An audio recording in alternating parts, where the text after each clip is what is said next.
Hi, I am the Box Office Wizard, bringing you my show, Weekend Box Office Predictions and Movie Review.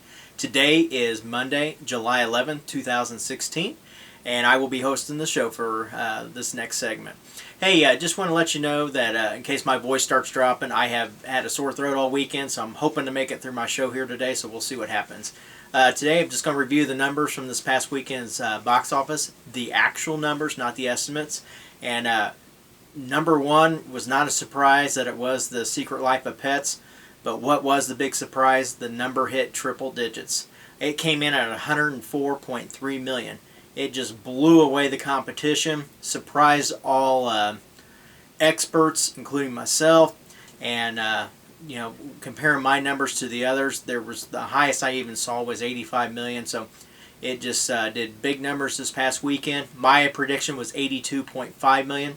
So I had a great prediction. Just this movie just made a ton of money. So best part about it is it's only on a $75 million budget. So it's off to a tremendous, great start. Can't wait to see where this movie does finish up. But it's going to be around for quite a while, making a lot of money. So overseas it pulled in 42 million. So it's off. It's doing decent overseas as well. Eric made a prediction of 89.5 million. Great prediction on his part. He actually got to see the movie. He said he laughed every minute of it. In case you're debating whether you want to go see it or not. And Brian had made a prediction of 91 million, so he was pretty close on the overall number. So thanks for that prediction as well. What's kind of neat too is this was actually the sixth movie for this year to gross 100 million in its opening weekend. So we're off to a decent overall number of the movies that are hitting that target, and we'll have to wait and see if we have any others as the year progresses. Second place was a surprise as well. Legend of Tarzan came in second. Not by much, but it did beat out Finding Dory. It came in right at 21 million. I had made a prediction of 18 million, so it's doing decent.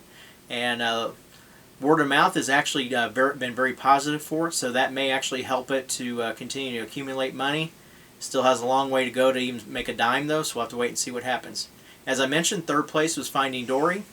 It came in at 20.8 million. I made a prediction of 22.2 million. Pretty close there on that. It has now grossed 423 million in the U.S. and 644 million worldwide. So it is just continuing to do great numbers, and not sure if it's going to hit 100 or hit a billion or not, but we'll have to wait and see. So fourth place was Mike and Dave.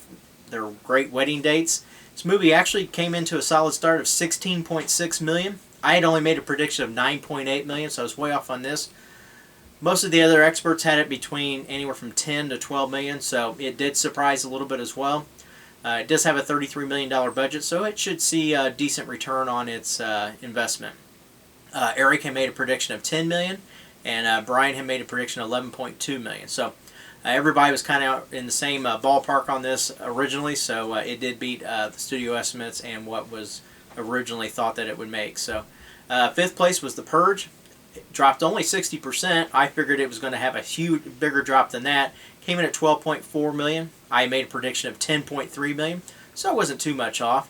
It's now at 59 million in the U.S. Probably going to wrap up around probably 75 million or so, about what the others have done. So overall. Sixth place was Central Intelligence. Another big weekend for this movie at 8 million, and my prediction was 8 million on this movie. It's only 31,000 off.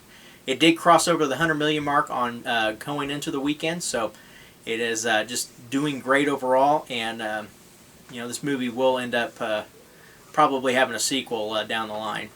Seventh place was the BFG. I had made a prediction of 11.3 million. Only came in at 7.8 million. Actually thought this movie would have a little bit better weekend compared to its opening, but it pretty much did about the same. It's just not meeting any expectations. Just really underperforming overall. So it's only made 39 million now in the U.S. and just 11 million overseas. So it's got a very long way with that $140 million budget, and I gotta venture to guess at this point that there's going to be a big write-off on that. So.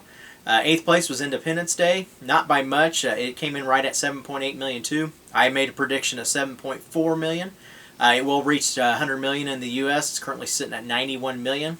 And overall, it's doing pretty good overseas as well, with a total of 305 million worldwide. So Ninth place was The Shallows. It came in at $4.8 million. I made a prediction of $4.28 million. Pretty good prediction on my part. Overall now it's at $46 million. And rounding out what I was hoping would be the top 10 was Free State of Jones. I had made a prediction of $2.35 million. Came in just right at $1.35 million. You know, unfortunately, people aren't going to see a movie. They pulled a lot of theaters just pulled the movie. I think it was like 1,600 theater drop this past weekend. So it's really disappointing to see that this movie just has done what it did. And you know, I was really hoping for better results with this movie, but it's only sitting at 19 million overall, and it finished 13th for the weekend. So, hey, my next segment of the show is Beat the Expert. This is where I compare my numbers to other leading experts in this industry of predicting numbers. And for the week, I actually finished in third place. I got 76.7%. Second place was Box Office Profits at 77.2%. And finishing first was Box Office Mojo at 80.2%. And the Box Office Pro, who normally finishes either first or second a lot, came in fourth place at 73.1%. Overall, I'm maintaining my lead at 81.8%. Second place is Box Office Pro at 81.2%. Third place is Box Office Mojo at 79.4%. And rounding out the bottom is Box Office Profits at 76%. Hey, that's it for today's show. Thanks for tuning in. I'll be back on Friday. And thank you for those that are subscribing. I picked up a few more subscribers in the past week. Thank you for tuning in. And I will, like I said, be back on Friday giving you predictions that you can count on that are better than the weatherman. Take care.